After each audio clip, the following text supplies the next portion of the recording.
Nah, pertemuan pertama kali ini kita akan bahas tentang teori pengetahuan. Nah, teori pengetahuan itu kalau dalam buku-buku logika ataupun filsafat biasa disebut dengan epistemologi. Nah, ada miskonsepsi yang paling umum yang menjangkit sebagian aktivis atau kader HMI, misalnya di forum-forum screening, baik itu screening LK2 maupun LK3. Saya sebagai tim screener biasa mendapati ketika ada screening dimensi keilmuan, beberapa aktivis mengatakan bahwa ilmu dan pengetahuan itu dalam filsafat barat itu beda dan filsafat Islam itu sama. Nah, kalau saya tanyakan apa referensinya, Anda mengatakan demikian, Anda bisa menjawab. Palingan yang bisa dia jawab adalah ini hasil pendalaman saya sama senior, Kak. Padahal ilmu dan pengetahuan itu berbeda, baik itu di filsafat barat maupun di filsafat timur. Di filsafat barat, teman-teman bisa mengakses misalnya buku-buku filsafat, misalnya The History of Western Philosophy-nya Bertrand Russell. Ada di sini, ini buku yang paling tebal ini, 1080 halaman. Teman-teman, misalnya dalam filsafat Islam, misalnya, masa filsafat Islam sama juga pengertian ilmu dan pengetahuan, dan filsafat Islam juga sama. Silakan baca buku Daras Filsafat Islamnya Muhammad Taqi Misbayasdi. Itu dijelaskan betapa ilmu dan pengetahuan itu berbeda, tidak sama. Nah, untuk membedakannya, pengetahuan itu per definisi adalah realitas yang ditangkap oleh akal. Jadi pengetahuan itu adalah realitas yang ditangkap oleh akal. Misalnya seluruh realitas-realitas yang ada di dalam kepala kita, di akal kita, itulah yang kemudian disebut sebagai pengetahuan. Pengetahuan teman-teman tentang buku, tentang proyektor, tentang laptop, tentang kamera, tentang mic, tentang jilbab, tentang topi, itu semua adalah realitas yang ditangkap oleh akal. Jadi apa saja yang ada dalam akal kita itu kemudian disebut pengetahuan. Nah, pengetahuan itu terbagi atas banyak klasifikasi.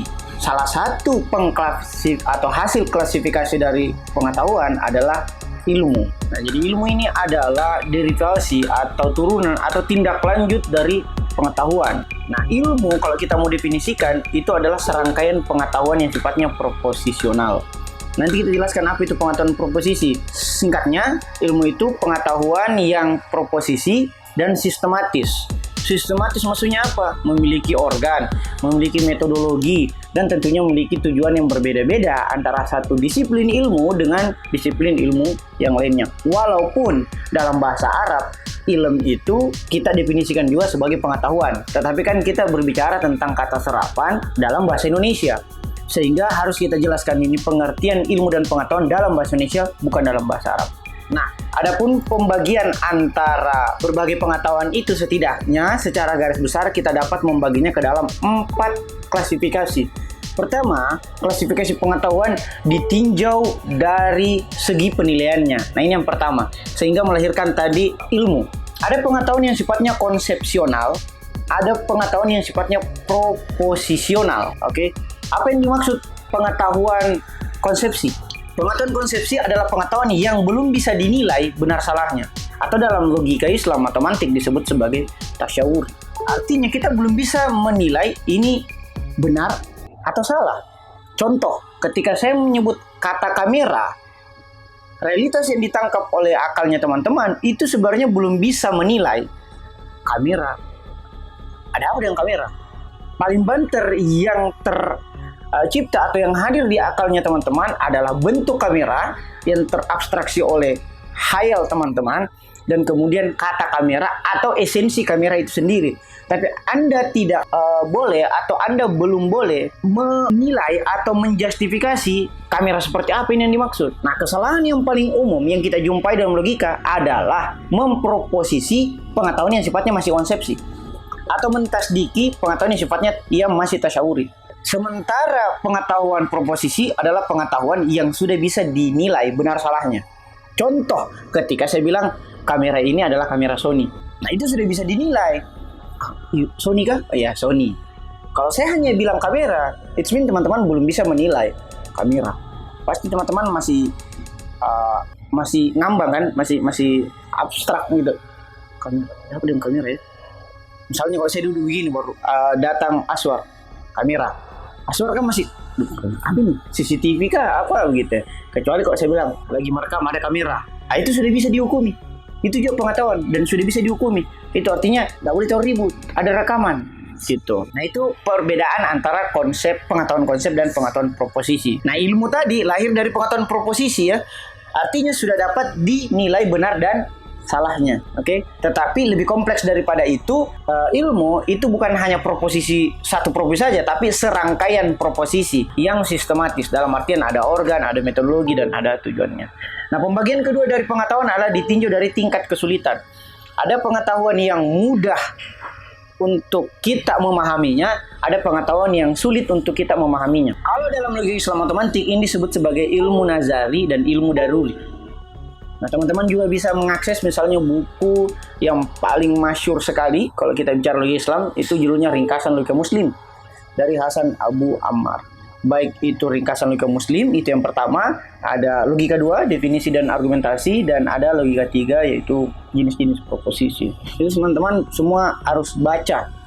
Nah, kalau mau baca buku Ringkasan Logika Muslim, silakan download di Islamic ID Source, itu ada. Bahkan terbitan yang paling awalnya itu masih ada, yang diterbitkan langsung oleh penerbit yang paling pertama. Nah, apa yang disebut sebagai ilmu yang mudah? Ilmu yang mudah atau ilmu yang sifatnya nazari adalah ilmu yang untuk memahaminya itu tidak memerlukan penalaran yang kompleks. Oke, sementara sebaliknya, ilmu yang sulit adalah ilmu yang membutuhkan penalaran yang sifatnya lebih kompleks atau lebih sulit dipahami.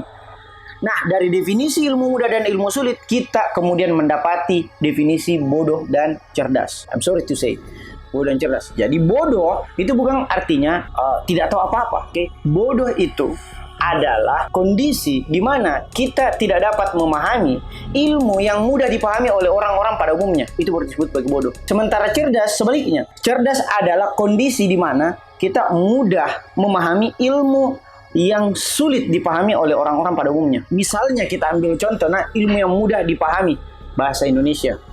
Oke, relatif mudah kan? Kalau ada orang Indonesia yang umum, bukan orang kampung, yang umum, bukan orang yang daerah dalam artian pedalaman begitu. Kalau ada orang Indonesia yang tidak memahami bahasa Indonesia dengan mudah, itu artinya dia bodoh dalam bahasa Indonesia. Begitupun dengan kalau ada orang yang mudah memahami ilmu yang sulit dipahami oleh orang pada umumnya. Contoh, matematika.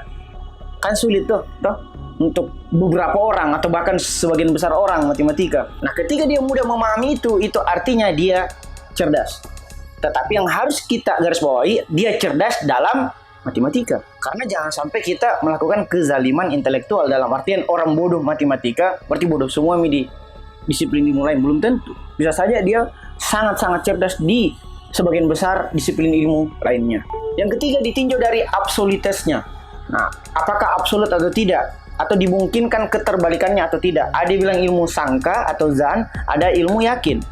Ilmu zan itu adalah ilmu yang dimungkinkan proposisi kebalikannya gitu. Contoh, ketika kita bilang bahwa besok itu akan hujan, itu kan kemungkinan.